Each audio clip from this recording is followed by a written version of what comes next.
कृषि दर्शन में आपका स्वागत है। जैसा कि आप जानते हैं, कृषि दर्शन वो कार्यक्रम है जिसमें हम बात करते हैं कृषि जगत से जुड़ी हुई तमाम जानकारियों की। जी हाँ, हम आप तक पहुंचाएंगे कृषि जगत से जुड़ी हुई खबरें खेती की में। साथ ही जैसा कि आप जानते हैं, आज शुक्रवार है, यानी आज हम आपके पत्रों के जवाब भी देंगे। आपकी चिट्ठी आपका ईमेल में। जी हाँ, आपके प्रश्न लेंगे हमारे कृषि एक्सपर्ट। तो चलिए कार्यक्रम की शुरुआत करते हैं खबरें खेती के साथ। देश के कई राज्यों में बर्ड फ्लू की हिदायतें। सरकारी प्रोत्साहन से चीनी मिलों में पेराई शुरू। इस वर्ष खरीफ तिलहन का उत्पादन 6% घटेगा और कोहरे की वजह से महंगी हुई सब्जियां। नमस्कार, खबरें खेती की में आपका स्वागत है। मैं हूं अनीता निर्वाण और अब खबरें विस्तार से। केरल, मध्य प्रदेश, पंजाब और हरियाणा के बाद अब उत्तर प्रदेश में भी बर्ड फ्लू को लेकर सतर्कता बढ़ा दी गई है। पिछले दिनों कई राज्यों में बर्ड फ्लू के मामले सामने आने के तुरंत बाद अलर्ट जारी कर दिया गया है। देश के कई राज्यों में बर्ड फ्लू के खतरे को देखते हुए सरकार ने तत्काल प्रभाव से सभी तरह के पोल्ट्री उत्पादों के आयात पर रोक लगाते हुए पशु चिकित्सा अधिकारियों को लेकर फार्मों का नियमित निरीक्षण करने को कहा है। हाल के दिनों में सरकार की पोल्ट्री नीति आने के बाद बड़ी तादाद में पोल्ट्री फार्म और बैकयार्ड पोल्ट्री फार्मों की स्थापना की जा रही है। इन फार्मों में चूजे पंजाब और महाराष्ट्र से आपूर्ति किए जा रहे हैं। बीते 2 सप्ताह में चंडीगढ़ में बर्ड फ्लू के फैलने की खबर मिलने के बाद प्रदेश सरकार ने बाहरी प्रदेशों से चिकन, अंडे व अन्य उत्पादों के आयात पर पूरी तरह रोक लगा दी है। पशुपालन विभाग के मुताबिक कड़ाके की ठंड के चलते प्रदेश में अंडे की खपत बढ़ी है और इनकी कीमतें भी तेजी से ऊपर गई हैं। सरकार ने बर्ड फ्लू की आशंका को देखते हुए पशु चिकित्सा अधिकारी को बड़े पैमाने पर टीकाकरण अभियान चलाने के लिए निर्देश दिए हैं। उत्तर प्रदेश सरकार गन्ने के लिए राज्य प्रशासित कीमत को पूर्ववर्ती 2 वर्षों के स्तर 280 रुपये प्रति क्विंटल पर बनाए रखने और अधिक प्रोत्साहन देने की वजह से वह चीनी मिलों के साथ गतिरोध सुलझाने में सक्षम रही। सरकार द्वारा चीनी मिलों को प्रोत्साहन देने की वजह से चीनी मिलें सक्षम हुई व पेराई शुरू कर दी गई है। हालांकि चीनी उत्पादन मांग से काफी अधिक रहने की उम्मीद है, जिससे देश के अधिशेष को बढ़ावा मिलेगा। घरेलू चीनी उत्पादन वर्ष 2010 में 2.45 करोड़ टन पर था और मौजूदा समय में ये 2.4 करोड़ टन के स्तर पर बना हुआ है। महाराष्ट्र और कर्नाटक में गन्ने के अच्छे रकबे की वजह से चालू चीनी वर्ष में इसके 2.5 से 2.55 करोड़ टन पर रहने का अनुमान है। दूसरी तरफ 2010 में चीनी खपत 2.08 करोड़ टन पर रही, जो चालू चीनी वर्ष में बढ़कर 2.3 से 2.35 करोड़ टन हो गई है। इस प्रकार अधिशेष की समस्या चीनी की कीमतों पर दबाव बनाए रख सकती है। इस बार खरीफ सीजन मानसून में देरी के चलते कम रकबे में बुआई के कारण देश में तिलहन का उत्पादन 6% घटने का अनुमान है, जो कि पिछले साल से थोड़ा ही कम है। इस साल खरीफ सीजन में मानसून की देरी और फिर आंख मिचौली के कारण देश में तिलहन की बुआई कम हुई, जिसके चलते देश का तिलहन उत्पादन 6% तक कम रहने के आसार हैं। इस क्षेत्र की शीर्ष संस्था केंद्रीय तेल उद्योग एवं कारोबार संगठन के मुताबिक इस बार खरीफ सीजन में देश का तिलहन उत्पादन 276.4 लाख टन रहा, जो पिछले साल के इस सीजन में 293.5 लाख टन था। सोयाबीन का रकबा 12 लाख हेक्टेयर घटकर 10.2 लाख हेक्टेयर रहा, जबकि मूंगफली का रकबा 6 लाख हेक्टेयर घटकर 37.3 लाख हेक्टेयर रहा। कोएट ने इस सीजन में सोयाबीन और मूंगफली का उत्पादन क्रमशः 91.7 लाख टन और 35.7 लाख टन रहने का अनुमान जताया है। पिछले साल के इस सीजन में सोयाबीन का उत्पादन 95 लाख टन और मूंगफली का 47.2 लाख टन रहा था। घने कोहरे और शीतलहर के चलते उत्तर भारत में ट्रकों की आवाजाही पर असर पड़ने से दिल्ली व आसपास के इलाकों में सब्जियों की सप्लाई घटने लगी है, जिससे सब्जियों के दाम बढ़ने लगे हैं। खराब मौसम व हल्की बारिश की वजह से सब्जियों की खेती को नुकसान पहुंचा है और उस पर घने कोहरे की वजह से यातायात बाधित हो रहा है। कम सप्लाई से सब्जियों के दाम बढ़ने लगे हैं। मार्केट में सीमित सप्लाई से फूल गोभी, शिमला मिर्च, टमाटर, बैंगन, भिंडी 20 से 25% बढ़ गए हैं।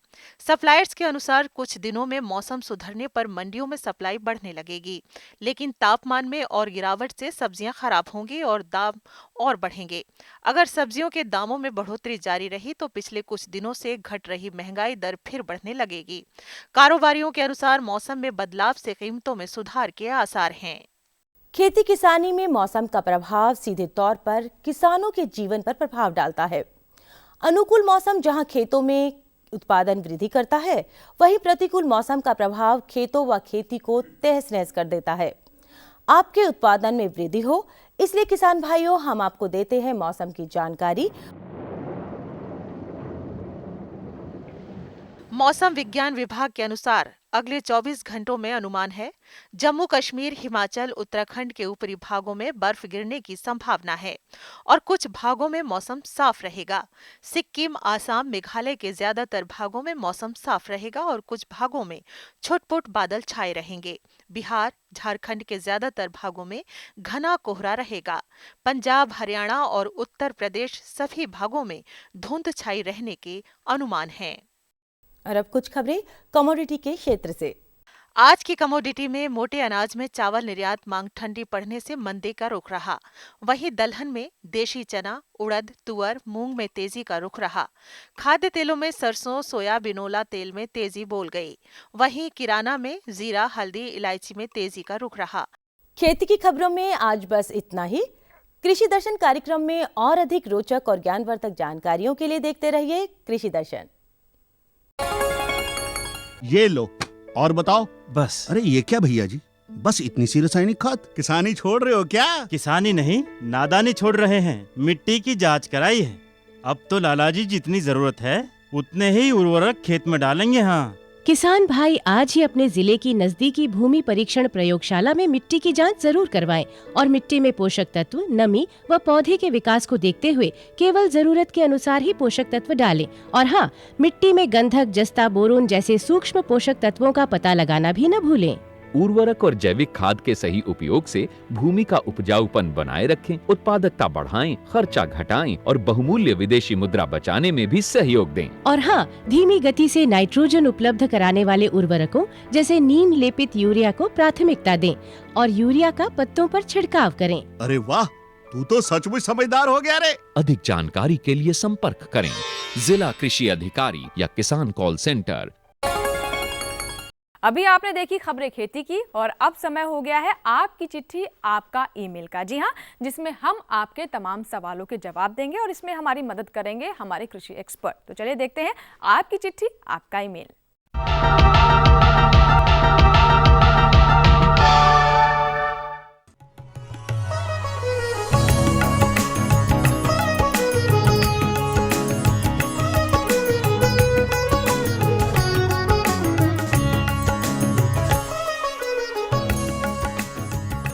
किसान भाइयों, जिंदगी परेशानियों का एक पुलिंदा है और हम सब जिंदगी भर इससे जूझते रहते हैं।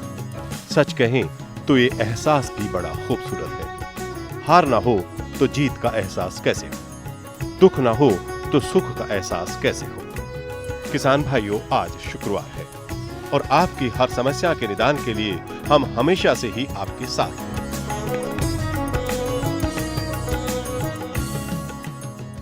कृषि दर्शन के तमाम किसान दर्शकों को मेरा नमस्कार। आपके मनपसंद कार्यक्रम आपकी चिट्ठी आपका ईमेल में स्वागत है। हमें मालूम है कि आप बेसब्री से इंतजार करते हैं हमारे एक्सपर्ट का, क्योंकि हम तक पहुंचते हैं देश के सुदूर इलाकों से आपके वो प्रश्न जिनका समाधान करने की हमारी पूरी से पूरी कोशिश रहती है। और आज हमारे साथ हमारे मेहमान मौजूद हैं प्रधान वैज्ञानिक, पूसा संस्थान, नई दिल्ली से डॉक्टर राम आश्रय जी। स्वागत है आपका।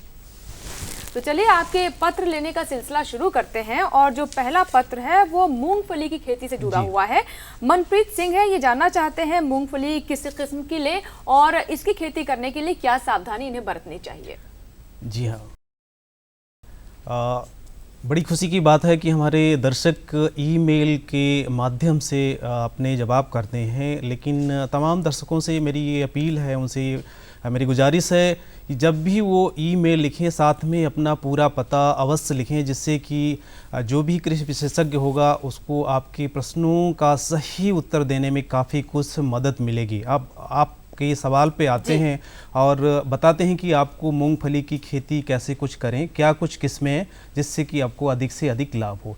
मूंगफली की खेती करने के लिए किस्म का चुनाव बहुत ही महत्व रखता है और यहाँ पे आपने किस्म की बात जाननी चाहिए तो मैं कहूँगा अगर आप खरीफ में मूंगफली की खेती करना चाहते हैं तो इसमें से 2 प्रमुख किस्में हैं, गिरनार 1 और गिरनार 3। इसके अलावा गिरनार 2 भी आपकी जो है किस्म है। इन 2 में से खासकर गिरनार 2 और 3 में से आप किसी एक का चुनाव कर लें और आप मूंगफली की खेती के लिए अपनी जो है तैयारी शुरू कर लें।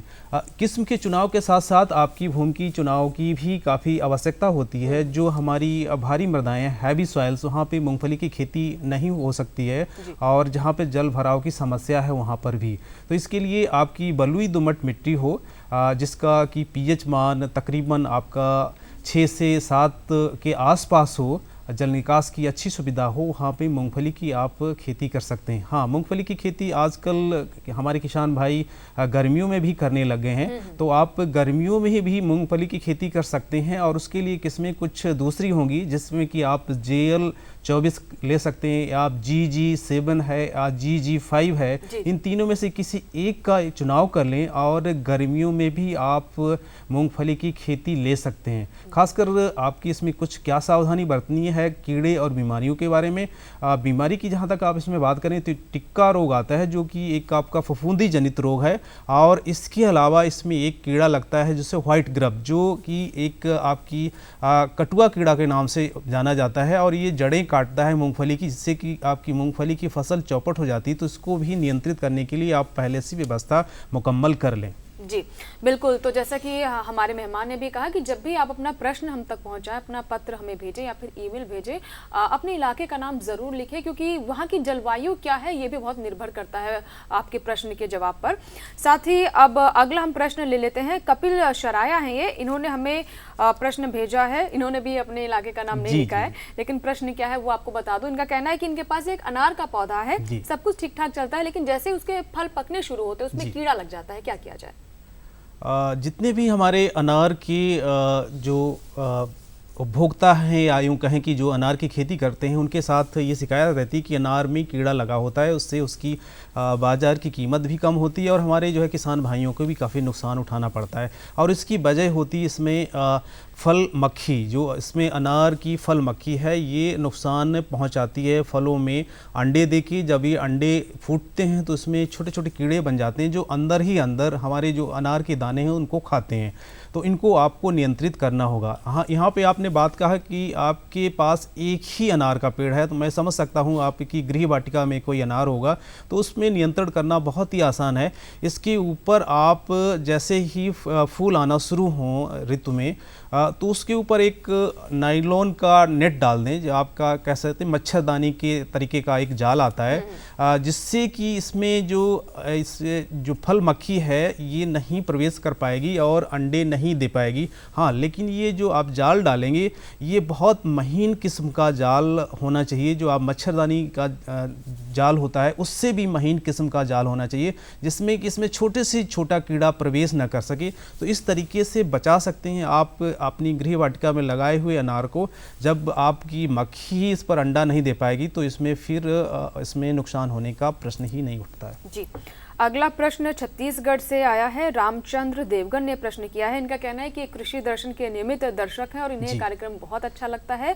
हौसला अफजाई के लिए बहुत बहुत शुक्रिया। अब प्रश्न पर आते हैं। इनका कहना है कि ये सब्जी की खेती करते हैं और बैंगन, मिर्च, टमाटर की खेती कर रहे हैं। इन फसलों में भूमि जनित रोग बैक्टीरिया विल्ट लग जाता है जिससे इन्हें भारी नुकसान उठाना पड़ता है। क्या किया जाए, क्या समाधान है इसका?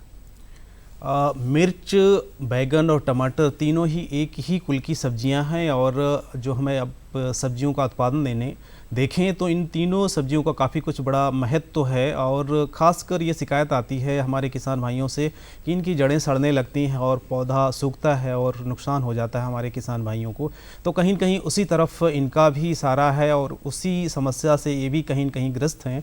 और इनका जो सवाल है कि ये जो बैक्टीरियल बिल्ट है और ये भूमि जनित बीमारी है, मैं यहाँ आपको कहना चाहूँगा कि जो भी अधिकांश जो आपकी बीमारियाँ होती हैं बैक्टीरिया द्वारा, जो वो उसमें हवा के माध्यम से कहीं न कहीं या पानी के माध्यम से इनका जो है स्थानांतरण होता है, ट्रांसफ़र होते हैं। ये भूमि जनित बहुत ही कम दशाओं में ही होते हैं। लेकिन आपका सवाल है कि आपका बैक्टीरियल बिल्ट लगा हुआ है या दूसरा कोई बिल्ट भी हो सकता है, फफूंदी जनित बिल्ट भी हो सकता है। तो इन दोनों को कंट्रोल करने के लिए मैं आपसे गुजारिश करूँगा, बैक्टीरियल बिल्ट को नियंत्रित करने के लिए आप स्ट्रेप्टोसाइक्लिन नाम की दवा ले लें। मैं आपको पुनः यहाँ पे दोहरा रहा हूँ, स्ट्रेप्टोसाइक्लिन जो कि आपकी बैक्टीसाइड या बैक्टीरिया को मारने वाली दवा है। और इसकी मात्रा आप 2 ग्राम ले लें और इस 2 ग्राम मात्रा को आप तकरीबन 100 से 125 लीटर पानी में घोलकर अच्छी तरीके से आप छिड़काव करें। और ख़ासकर कहीं कहीं बैक्टीरियल बिल्ट आता है तो ये आप एक छोटी छोटी पट्टी में आता है, एक पॉकेट्स में आता है। तो जो जगह ज़्यादा प्रभावित है वहाँ पे आप ड्रेंचिंग भी कर सकते हैं इस घोल से, तो जिससे आपकी बैक्टीरियल बिल्ट से निजात मिलेगी। दूसरे इसमें कभी कभी आप फफूंदी भी ये नुकसान करती है और ये दोनों फफूंदी और बैक्टीरिया दोनों मिलकर जिस बीमारी को जो स्थान देते हैं इसको काज करते हैं। तो इसलिए आप फफूंदी को भी नियंत्रित करने के लिए मुकम्मल व्यवस्था करें। इसके लिए आप किसी भी फफूंदी नाशक, खासकर आपका जो कॉपर ऑक्सीक्लोराइड या इसको कार्बेंडाजिम नाम की भी दवा के नाम से भी जानते हैं, इसको ले लें। और इसकी जो मात्रा इस तरीके से लें कि 2 ग्राम प्रति लीटर के हिसाब से आप इसको घोल बनाएं और अच्छी तरीके से आप इसका छिड़काव कर दें। और इनको दोनों छिड़कावों को आप 1 सप्ताह के अंतराल पे कर दें तो निश्चित तौर पे जो आपकी ये समस्या है विल्ट की, इसमें कहीं न कहीं आपको सफलता मिल जाएगी और आपका नुकसान जो हो रहा है इनके द्वारा वो बच जाएगा। जी, यहाँ पर दवा की मात्रा बहुत महत्वपूर्ण है। जी हाँ, बिल्कुल जी, बिल्कुल। और उसका रेशो भी हमारे मेहमान ने बता दिया है। चलिए अगला प्रश्न ले लेते हैं। इंदौर से महेश चौधरी ने ये प्रश्न किया है। ये कहते हैं कि केचुआ खाद तैयार करना चाहते हैं, इसकी सही जानकारी ये चाहते हैं। साथ ही इंदौर, देवास, उज्जैन तथा धार में कृषि मेले का आयोजन कब होगा, इस बारे में भी जानकारी चाहते हैं। साथ ही स्थान क्या होगा उसका। जी हाँ, इंदौर से आप ने खत लिखा और जानना चाहा कि केचुआ के माध्यम से आप कैसे खाद को उत्पादित करें या उसे तैयार करें। वर्मी कंपोस्ट नाम से ये व्यवसाय काफ़ी ही फल फूल रहा है और इसकी बहुत अधिक महती आवश्यकता है हमारे देश में, क्योंकि आप रसायनों पर अधिक से अधिक निर्भर नहीं रह सकते हैं और ये रसायन कहीं न कहीं हमें नुकसान पहुंचाते हैं, हमारे पर्यावरण को नुकसान पहुंचाते हैं। इसलिए इन जैविक खादों का प्रचलन बढ़ाना होगा और केचुए की खेती इसमें अहम स्थान रखती है। अब सवाल आपका यह है कि इस केचुए की जो आप पैदावार है या वर्मी कंपोस्ट की प्रक्रिया को कैसे कुछ अपनाएं। इसके लिए पहले तो आप एक प्रशिक्षण लें कहीं न कहीं से। इसके लिए प्रशिक्षण का लेना बहुत ही आवश्यक, ट्रेनिंग प्रोग्राम आपको करना होगा। और आप इंदौर से हैं तो मैं आपको कहूँगा आपके इंदौर में ही आपका कृषि महाविद्यालय स्थित है, एग्रीकल्चर कॉलेज इंदौर में है।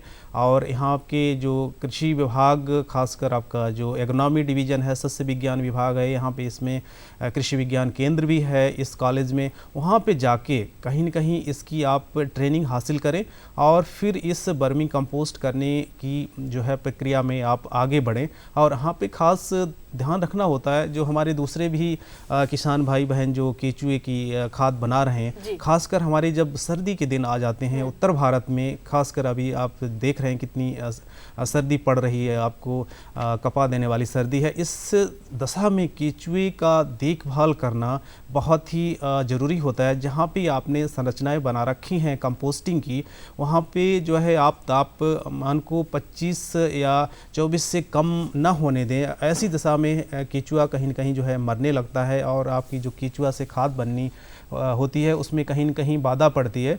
और इसके साथ साथ मैं आपको ये भी कहीं एक हिदायत दूंगा दूसरे जो हमारे भाई बहन इस कार्यक्रम को देख रहे हैं कि केचुआ बनाने के लिए जब गड्ढा आप खोदते हैं, उस गड्ढे की गहराई 50 सेंटीमीटर से अधिक नहीं होनी चाहिए।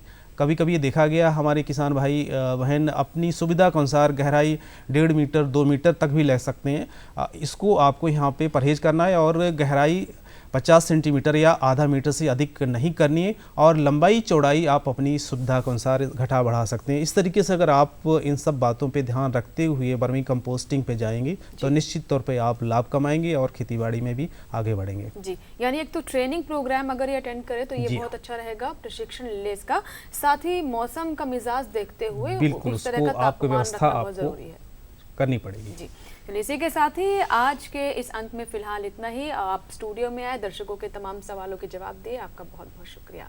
दीजिए इजाजत, फिर हाजिर होंगे नए अंक के साथ। आपके ढेरों सवाल लेकर हमारी कोशिश होती है कि ज़्यादा से ज़्यादा किसानों के प्रश्न हम ले सकें ताकि आप उसका उचित लाभ उठाएं और आपको अपनी खेती में, अपने कार्यक्षेत्र में उन्नति मिले। दीजिए इजाजत, नमस्कार। उत्तर भारत में इस वक्त कड़ाके की ठंड पड़ रही है और इसका प्रभाव, जी हां, खास तौर पर कोहरे का प्रभाव हमारी फसलों पर भी पड़ सकता है। मौसम विभाग का क्या सुझाव है, क्या जानकारियां हैं, आइए देखते हैं। मौसम में लगातार बदलाव आ रहा है, कभी छुटपुट बारिश तो कहीं पसरता हुआ कोहरा। निश्चित तौर पर ये जहां हमारे दैनिक जीवन में कहीं ना कहीं रुकावट डाल रहे हैं तो वहीं दूसरी ओर जो हमारी खेतीबाड़ी है उस पर भी प्रभाव डाल रहे हैं, पशुपालन पर भी प्रभाव डाल रहे हैं। आखिर कितने दिन तक ये मौसम ऐसे पसरा रहेगा, कितने दिन तक इस पूरे माहौल को ये प्रभावित करेगा, आइए इस बात की जानकारी लेते हैं भारत मौसम विज्ञान विभाग के उप महानिदेशक डॉक्टर एस.डी. अत्री साहब से। अत्री साहब जी, सबसे पहले तो मैं आपसे ये जानना चाहूँगा कि जिस तरीके से मौसम में बदलाव आ रहे हैं, निश्चित तौर पर कहीं छुटपुट बरसात हो जाती है तो कहीं कोहरा तो तेज़ी से पसर रहा है और वो रुकावट तो कर ही रहा है, लेकिन कृषि पे खास कर रहा है, तो वो क्या स्थिति होगी आगे आने वाले दिनों में? देखिए, आपने सही कहा है। जो पिछले हफ्ते कोहरे की स्थिति रही, चाहे वो हवाई यातायात है, आपका रेल यातायात है या सड़क यातायात है, पूरा जैसे बंद सा हो गया। जैसे ही सुबह उठते हैं चारों तरफ कोहरा ही कोहरा दिखाई देता है, जिसको कई बार अपनी भाषा में कहते हैं हाथ को हाथ दिखाई नहीं देता है। तो जब कोहरा बहुत सारा छा जाता है तो ज़िंदगी एक तरह से थम सी जाती है। और पिछले हफ्ते हमने देखा कि कोहरे का काफ़ी प्रकोप रहा पूरा उत्तर पश्चिम भारत में, उत्तर भारत में, इवन उत्तर पूर्वी भारत तक ये कोहरा देखा गया। जैसे देखते थे घंटों रेल लेट हो गई है, घंटों आपके हवाई यातायात यानी हवाई जहाज़ों में भी जैसे रुकावट पड़ी थी। अब इन सब चीज़ों को अगर हम देखें, आखिर आने वाले में स्थिति क्या रहेगी। और दूसरा एक चीज़ और कह दूं, जो ये कोहरा था, कोहरे के साथ साथ जब ठंड भी पड़ती है, जैसे पहाड़ों में बर्फ़ गिरी है पिछले सप्ताह में, और इस बर्फ़ से आपके अपने मैदानी जो इलाके उनमें काफ़ी ठंड बढ़ जाती है। इससे लोगों की समस्याएं, जिसको कहते हैं ना, दुगनी हो जाती है। एक तरफ से कोहरे का प्रकोप है, दूसरी तरफ से ठंड का प्रकोप है, और लोगों को लगा कि इस बार तो ऐसी सर्दी पड़ी है, कभी नहीं पड़ी है। इस तरह की बातें आपने भी सुनी होगी। लेकिन एक चीज़ बता दूं, जैसे ये पिछले वीक कोहरा पड़ा है, आने वाला जो टाइम है तो उसमें हालत अच्छी रहेगी, कोहरा कम होगा, और जैसे सुबह ही कोहरा रहेगा, दिन में मतलब सूखा भी रहेगा और मौसम अच्छा रहेगा। डॉक्टर साहब, जिस तरीके से बात की जा रही है कोहरे की, ऐसे आने वाले दिनों में जो स्थिति आती है जब ठंड ज़्यादा पड़ती है तो कोहरा, पाला और ओस, तीनों चीज़ें अपने आप में अलग अलग रूप लेती हैं, लेकिन सीधे सीधे किसान की जो खेती है उसको प्रभावित करती हैं। कुलदीप जी, आपने एकदम से सही बात कही है। कोहरा और पाले की जब बात करें, दोनों का फसलों पे बड़ा अलग अलग प्रभाव होता है। जैसे कोहरे की बात है, कोहरे में उस तरह जैसे ठंड नहीं पड़ती जिस तरह पाले में पड़ती है। कोहरा फसलों के लिए लाभदायक भी है, जैसे गेहूं है, आपका गन्ना है, इसमें तो बहुत फ़ायदा है। लेकिन जैसे कुछ सरसों की फसल है, आपका आलू है, इस तरह की फसलों में जैसे, क्योंकि हवा में पानी बहुत ज़्यादा रहता है तो हमें ध्यान रखना चाहिए, इनमें बीमारियां भी आ जाती है, ध्यान रखना पड़ता है। लेकिन जैसे ही मौसम खुलता है, कोहरा पड़ा है, ठंड है, इसके बाद मौसम खुलता है, उसमें सुबह शाम जो है मौसम तेज़ी से ठंड की तरफ जाता है और पाले के चांसेस होते हैं। पाले के लिए किसानों को सचेत रहना चाहिए, और उसमें जैसे हम पाले से बचाने के लिए सब्जियों को, फसलों को जो अपने अलग अलग जैसे प्रयास करते हैं, फसलों में पानी लगाते हैं या सब्जियों में धुआं करते हैं या जैसे उनको ढकते हैं, इस तरह की चीज़ें हमें करनी चाहिए। तो इस तरह की पूरी जानकारी, किस तरह का मौसम पूरे सर्द ऋतु में होगा, इस तरह की जानकारी आप हमारी वेबसाइट, फ़ोन या अखबार या दूरदर्शन के माध्यम से लेते रहिए और इसे घबराने की कोई ज़रूरत नहीं है। बरसात भी होगी, ठंड भी ज़रूरी है हमारी फसलों के लिए, उसके बीच बीच में गर्मी भी ज़रूरी है। तो ये ठंड और गर्मी का सिलसिला चलता रहता है, कभी ज़्यादा ठंड कभी कम ठंड, ये सिलसिला चलता रहेगा। तो निश्चित तौर पर डॉक्टर अत्री ये जानकारी ऐसी थी जो किसानों के लिए लाभकारी थी और वो ये अपने आप में ही जान सकते हैं कि क्या स्थिति है मौसम की और क्या उनको करना होगा। तो आपने जो जानकारी दी उसके लिए आपका बहुत बहुत धन्यवाद।